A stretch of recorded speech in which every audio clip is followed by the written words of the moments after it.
Namaste, friend. Welcome to Bharat Leads. Let's travel to the heart of Maharashtra, India, to visit the Ellora caves, as there is something fascinating there that you might not have heard about. The Ellora caves are in the Chhatrapati Sambhajinagar district in Maharashtra. The Ellora Caves complex has nearly 100 caves, out of which 34 are famous, that are open to the public. These 34 caves are numbered sequentially and represent a remarkable display of religious harmony. The first 12 caves are Buddhist caves. The next 17 caves are Hindu caves, caves numbers from 13 through 29. The next 5 are Jain caves, caves numbers 30 through 34. But today, what we're going to talk about is cave number 16. Actually, it's not even a cave. A cave is normally like a small tunnel on the side of a hill. This cave is a structure that defies belief. It is the Kailasha Temple at Ellora. The Kailasha Temple is one of its kind on the planet. Let me tell you why. This is where the human mind confronts the impossible, because the methods used by the sculptors without modern scientific tools feel like something out of a science fiction novel. The most fundamental piece of the puzzle is the technique itself. Vertical excavation, starting at the top of the basalt hill and carving down. Think about a structural engineer today. They need a blueprint. They need to know the composition of the rock. They need to know where the stress points are, etc., etc., etc. But these ancient artisans, they somehow figured out that this one single, solid, uncracked piece of basalt rock was large enough to contain the temple that they had envisioned. It is an engineering feat so mind-boggling that it makes architects and historians scratch their heads even today. Think of the precision. One wrong chisel cut, one mistake, and the entire decades-long project could be ruined.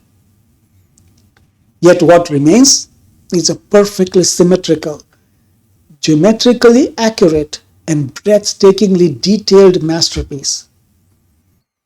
It demands incredible foresight, as no major adjustments can be made once the carving starts. The initial blueprint had to be perfect. The sheer effort, the dedication, and the precision necessary without any room for error is almost unimaginable. Let's talk about the effort. Estimates suggest that between 200,000 to 400,000 tons of rock were removed. The tools used were likely simple but effective: iron chisels, hammers, and picks. The basalt rock is extremely hard, but I think maybe the centuries of rock cut architecture in India from the earlier Ajanta caves, maybe that had refined the tools and the skills. Regardless, the planning required was immense. This project wasn't completed in a lifetime. Historians estimate it took more than 200 years to complete. The temple was planned and begun under the Rashtrakuta king Danti Durga, who reigned from 735 to 757 AD. But the major work went on in the reign of Krishna I in 1757 through 773 AD. The artistic activities of Kailasha were carried out in several phases and spread over many reigns of Rashtrakuta rulers. After the completion of the temple, there is evidence of renewed plaster and painting in about 9th to 11th centuries AD. Think about the planning and the dedication of the people involved. It was a multi-generational effort. Everyone involved, from the first cutter to the last sculptor, followed the original plan to the minutest detail, generation after generation. No one decided to add their own improvements. And in a profound display of humility and devotion, no one left a name. There are no plaques stating built by so and so or designed by this master architect. No. It is a pure example of simple dedication and devotion to a cause focused on the creation itself, not personal glory. Now here's another mind-boggling mystery. If they had removed 200,000 to 400,000 tons of rock, where is the removed rock? Unlike typical constructions, there are no massive debris piles nearby, no obvious quarry marks indicating where this colossal amount of material went. It is a logistical puzzle that still baffles researchers. This monolithic temple structure consists of several floors, balconies, corridors, drainage systems, and features to have excellent air conditioning and sound acoustics. The temple is a dedication to Lord Shiva, the Lord of Destruction and Transformation, and is a symbolic replica of his mythical Himalayan abode, Mount Kailash. The temple seems to be supported by life-size elephant statues. That is why the main part of the temple is on the second floor. It houses a large Shiva Linga. Right in front of the main temple stands the shrine for Nandi, with Shiva's sacred bull, perfectly aligned with the main shrine.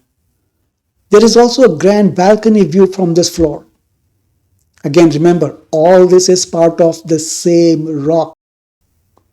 But let's look even more up.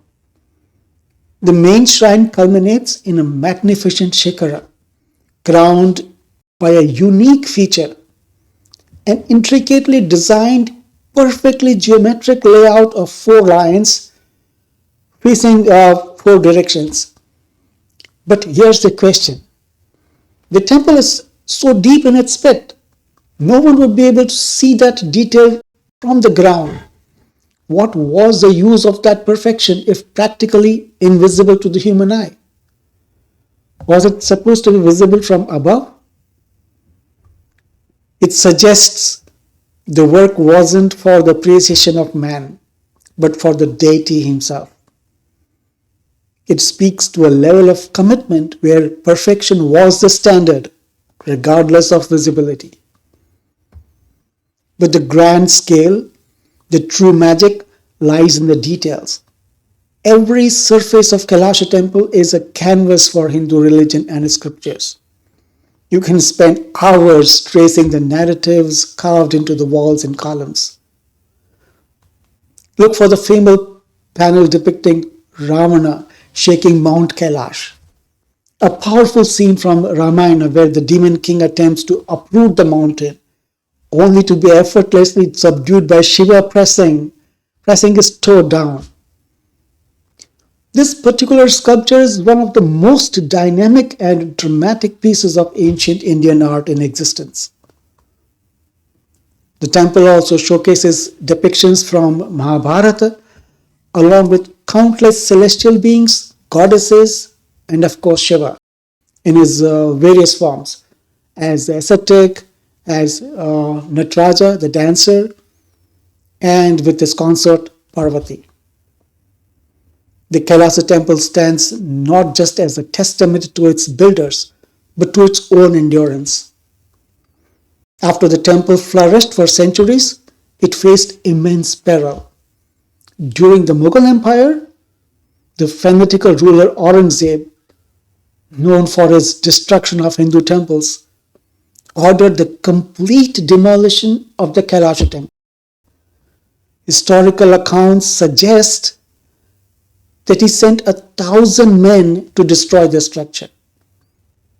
And after 3 relentless years of effort, Aurangzeb's forces could only manage to deface and mutilate the sculptures, maybe like breaking the faces and limbs of the deities and cracking the stone walls.